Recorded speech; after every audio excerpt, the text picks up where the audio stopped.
Do like share and subscribe, और कृपया करके इस चैनल को बढ़ाने के लिए आप इसको सब्सक्राइब कीजिए, साथ साथ अपने दोस्तों के बीच में भी इसको शेयर जरूर। गुड इवनिंग फ्रेंड्स, आज की अपडेट कुछ इस प्रकार से है।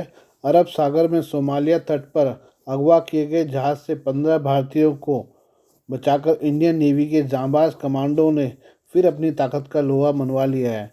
भारतीय नौसेना के स्पेशल समुद्री कमांडो यानी मार्कोस कमांडो ने उत्तरी अरब सागर में लाइबेरिया के ध्वज वाले अगवा किए गए कमर्शियल जहाज MV लीला नॉरफॉक पर धावा बोलते हुए शुक्रवार को 15 भारतीयों सहित चालक दल के 21 सदस्यों को बचा लिया।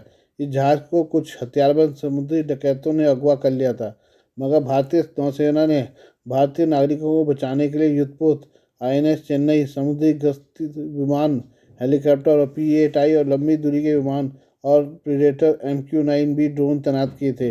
मगर इन सबसे असल कारनामा मार्कोस कमांडो ने दिखाया और मौत के मुंह से सभी लोगों को बचा लिया। तो चलिए जानते हैं आखिर कौन है ये मार्कोस कमांडो।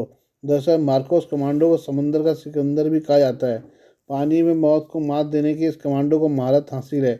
इनके कारनामों की वजह से इन्हें चलता फिरता प्रेत भी कहा जाता है। मार्कोस कमांडो इंडियन नेवी की खास यूनिट है जिन्हें पानी में दुश्मनों से लड़ने के में महारत हासिल है।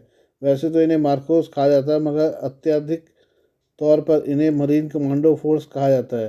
पानी में स्पेशल ऑपरेशंस के लिए इन्हें ट्रेन किया जाता है। मार्कोस कमांडो को unconventional warfare, hostage rescue, personnel recovery जैसी कई मुहिम में शामिल किया जाता रहा है।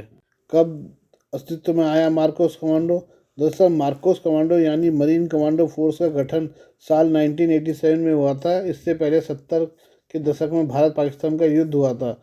इसी दौरान इस बात की ज़रूरत महसूस हुई कि नेवी के पास ऐसे कमांडो की फोर्स होनी चाहिए जो पानी में जाकर दुश्मनों के छक्के छुड़ा दे।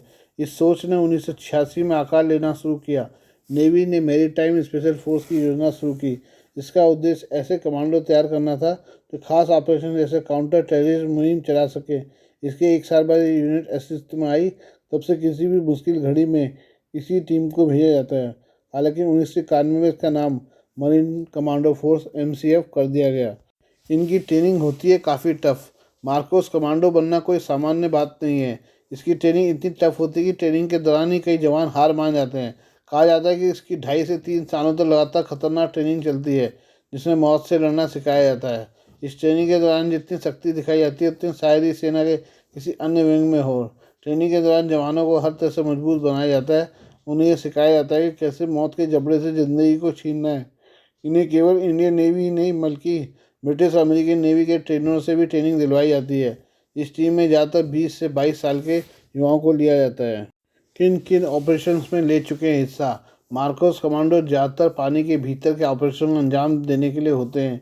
हालांकि ज़रूरत के वक्त उन्हें अलग अलग आपदाओं या आतंकी हमले के खिलाफ एक्शन में भी लगाया जाता है।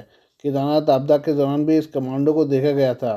साल 2014 में जम्मू कश्मीर में आई बाढ़ के दौरान भी इन कमांडोज ने अपनी ताकत का परिचय दिया था। इसके अलावा 80 के दशक में श्रीलंका में ऑपरेशन पवन का भी यह टीम हिस्सा रह चुकी है। आइए हम बांग्लादेश के बारे में बात करें। बांग्लादेश की मुख्य विपक्षी party BNP Bangladesh national party ने बांग्लादेश में हुए रेल हत्याकांड को सुनिश्चित करार दिया है और संयुक्त राष्ट्र की निगरानी में घटना की जांच की मांग की है।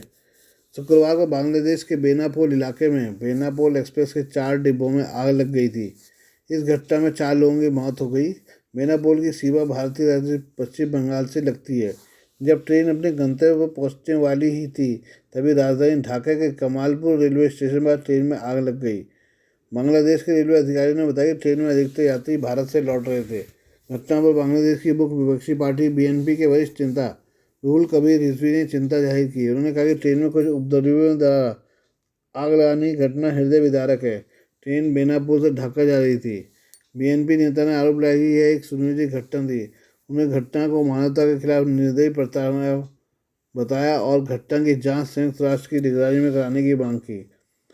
घटना पर बांग्लादेश की प्रधानमंत्री शेख हसीना ने दुख जताया है और घटना में मारे गए लोगों के परिजनों के प्रति संवेदना जाहिर की है। घटना में घायल लोगों के तुरंत इलाज के निर्देश भी दिए गए हैं। साथ ही उन्होंने घटना की उच्च स्तरीय जाँच के निर्देश दिए हैं। बांग्लादेश में रविवार को आम चुनाव होना है। इन चुनावों में निगरानी के लिए 100 से ज़्यादा विदेशी पर्यवेक्षक ढाका पहुंचे हुए हैं। पर्यवेक्षकों में 3 भारतीय भी शामिल हैं। अवामी लीग ने बीएनपी पर हिंसा फैलाने के आरोप लगाए हैं। शुक्रवार को खुलना में भी एक स्कूल में आग लगा दी गई थी। इस हादसे में कोई हताहत नहीं हुआ। हाल ही में एक पैसेंजर बस में भी आगजनी हुई थी। बीएनपी ने शनिवार को ढाका के पाल्टन इलाके में सरकार के विरोध में रैली निकाली। बीएनपी का आरोप है कि बांग्लादेश में होने वाला चुनाव फर्जी है। प्रदर्शनकारियों ने कहा कि हम एक फर्जी चुनाव के खिलाफ प्रदर्शन कर रहे हैं। वह हमारा वोटिंग का अधिकार छीन रहे हैं। ये चुनाव नहीं है। हम अपने वोटिंग अधिकार चाहते हैं। हम लोकतंत्र चाहते हैं। बांग्लादेश के लोग अपने मताधिकार लोकतंत्र के लिए लड़ रहे हैं और हम जीतेंगे। उल्लेखनीय कि बांग्लादेश की मुख्य विपक्षी पार्टी बीएनपी समेत अन्य विपक्षी पार्टियों ने चुनाव के बहिष्कार का ऐलान किया है। विपक्षी पार्टियों की मांग है कि चुनाव से पहले केयरटेकर सरकार का गठन किया जाए। उसकी देखरेख में निष्पक्षता से चुनाव होने चाहिए। हालांकि शेख हसीना के नेतृत्व वाली आवामी लीग पार्टी सरकार ने विपक्षी मांग को खारिज कर दिया है। ऐसे बांग्लादेश चुनाव में हिंसा में भड़काने की आशंका है और पूरी दुनिया की नजरें इस पर टिकी हैं। शुक्रवार को घटी घटना भी इससे जुड़कर देखा जा रहा है। आज के लिए बस इतना ही। बाकी मिलते हैं कल आपसे नई खबरों के साथ। धन्यवाद।